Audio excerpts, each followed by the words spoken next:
Good afternoon. Welcome to another edition of the Madison View. My name is Ralph Scott. I'd like to discuss the Republican budget backslash debt ceiling raise that they're talking about. In my opinion, and of course quite a few other people's opinion in this country, the Republicans should do a clean debt ceiling raise without anything else. Because, basically 90% of this money, was spent, long time ago. Reagan, of course, started deficit spending. Regular Bush, deficit spent. Then Clinton come in and balanced it and actually had a surplus. And W got mad about it and started running the deficit up really, really high. Okay. And then on top of it, he loosened the housing lending standards and crashed the economy. And of course, we know about that, what that did, which made the deficit just explode.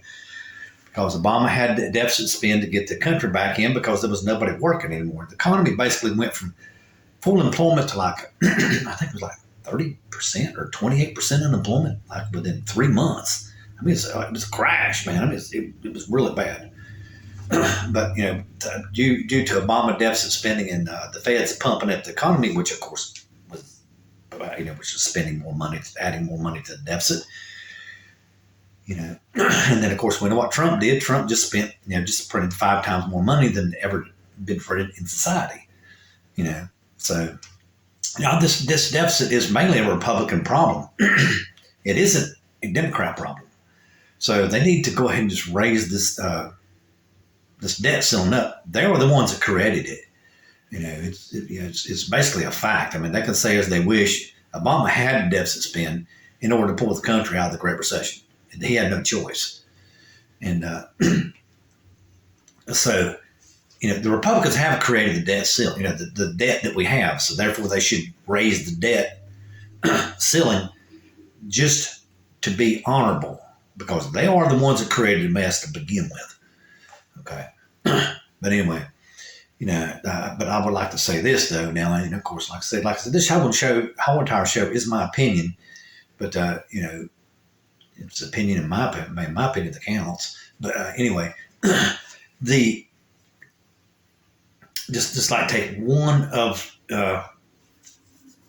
basically if they take this country, and this thing goes to a deadline of something, by nobody doing what they should be doing to begin with, because the budget needs to be debated thoroughly. It doesn't need to be rushed through like they're trying to do it. That makes absolutely no sense whatsoever.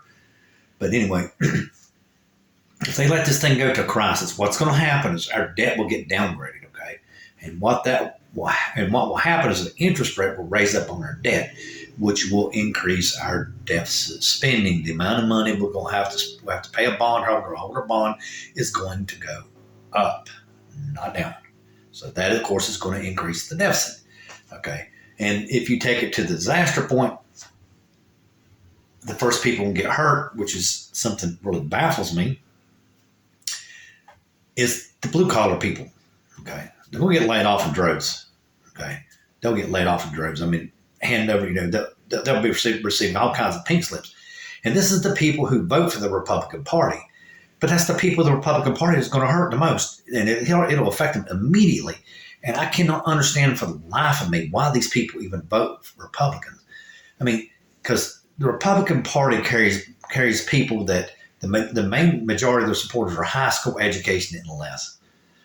So, and that's the people who, anytime the economy gets kicked in the teeth, get affected the most. And the Republicans are going to create this economic crisis. So they're shooting their own voters in the foot.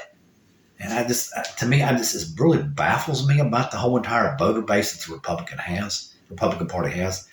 To me, it's just like mind-blowingly, just like throws my mind into numbness. It just locks up. I can't figure out why anybody in the middle class would vote for Republican. It just baffles me. Because the only thing they're doing is hurting yourself economically, because they always cut the taxes on the poor and raise cut taxes on the rich and raise the taxes on the poor. It's just something that just really baffles me. I don't understand that. But anyway, I kind of got off on a tangent there for a minute. But just take one of the things they're talking about in there. They want to cut basically Obamacare. And it's something like, the way I understand it, I mean, I might be wrong on this, but there's like 660,000 people will lose their health insurance. And the way I understand the demographics of the people who make up this are 25 to 58, I think. I'm not quite sure that, if I remember that correctly or not. So that's basically women that are going to be pregnant and, and some older guys like myself, of course, who could have a heart attack or something like that right there, and they don't have any health insurance, right? So they're going to have to go to the hospital anyway. The hospital is going to save their life, and they're going to run a big old bill up. And if they can't pay it, then the hospital is going to have to take that expense and spread across the whole entire base of everyone else. Just like retail stores, they have to plan so much money for theft. It's no different than for defaults. For the hospital, they got to plan, like, say, 3 to 5 to 6% per year, money spread across the board, across everybody, for defaults, so they can make up for this money, And if they get back some of it, then that's just a profit, And it's going to affect you. It isn't going to affect the Republican Party because they got these great health benefits and all this stuff. It's not going to affect them that much.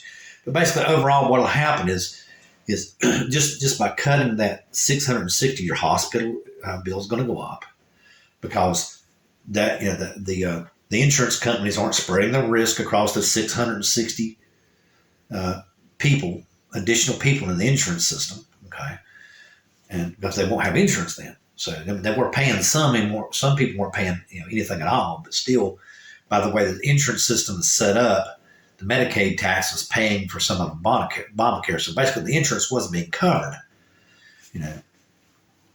But anyway, like I said, the people it's going to hurt is going to be you. It isn't going to be, it isn't going to be Peter Thiel or whatever his name, the big time Republican donor. He isn't going to be affected anyway. And there's something that I read and even heard, and I thought this should have been done myself just before I even. This is what I thought Biden should have done long before I even heard anything about it. Read it, heard on TV as well. As I think Obama should do. I mean, not Obama. I'm thinking about Obama again because Obama should have done it in 2011. Okay. Biden should do an executive order to raise the debt ceiling, and for national security reasons. Okay, because two things. Okay. Well, actually three, really, but because of Russia or Putin playing his little war game over in Europe, right? If we're in default, we won't be able to give money to Ukraine to defend themselves, and Russia's going to run all over Ukraine. And the way they talk, they're going to run into NATO. They're going for Poland and Finland, and they're going. The way they're talking, they want everybody. They're going to go after all the satellite states. They're going to attack Europe, basically. So if we're in default, then that's going to give Russia a free hand in Europe, because if we're going to be in default, we won't be able to help NATO. We won't have the money. So it's just, in my opinion, it's just good national security right now. Just, that's one of the reasons. And number two, of course, China's playing games. So we don't need that because we need to stay alert. And of course, North Korea, but that's, it's not significant, but it is. It's. I'm sure South Korea feels that way, but I just think Kim Jong Un's he's a bluffer, is what I personally think. But anyway, let me get off that subject because I think that if Biden did that, I think the Supreme Court would back him. In my opinion, they should. It just makes better sense because, like I said, if nothing else, it's going to protect us in our future as the as the world's strongest economy. It will protect ourselves. But anyway, let me get into the one conspiracy theory that I was reading about, and this one is just, I'm telling you, I'll just tell you right here now. Yes, this is a conspiracy theory that I read. As you can see, I'm smiling already. QAnon, or I'm not sure which group, has a conspiracy theory called the Smart City. The way I understand it, I might have misread that part, but I'm about sure about the Smart City part. basically, a city is designed, right, where somebody's like in a house and like 15 minutes from the grocery store, 15 minutes to go pay the water bill, get their tag, whatever. It's highly convenient, okay, but it's evil, okay, because it's centrally planned. So, believe it or not, being convenient is evil. I just you have to excuse me. To me, that's just, I don't know, just just the height of I don't know. I don't know. It sounds like a good idea to me. So maybe I'm evil then, right? I'm a conspiracy. I mean, I would love to be 15 minutes from the grocery store and stuff like that. You go get 20 million miles, we get something done. But anyway, that's just. I mean, to me, that's just ridiculous. But and the way I read it, two guys almost got in a fight over it. It's like, why? I'd been too busy laughing at him. But anyway, he had said that to me, and I'm like, that's conspiracy? Is it? But let me get into the Federalist Papers. Number 46. Okay, Madison was talking about the way the government would work, right? Of course, at the federal level, of course, the states go in and vote, which, of course, directs the federal government. So the states are directing the federal government, which protects the states' rights at the federal level. Okay, and then you go back to the state legislatures, right? And the counties, of course, go in and influence the state. And then the state, of course, brings that to the federal level, which, of course, protects the state's rights. But the way he explained it was a little bit simpler. It compared it to the Revolutionary War, right? That eventually, everybody got so mad in all the counties and all the different states that came together at the federal level, of course, and come together and defeated Britain. And that's all I like to say. Good night.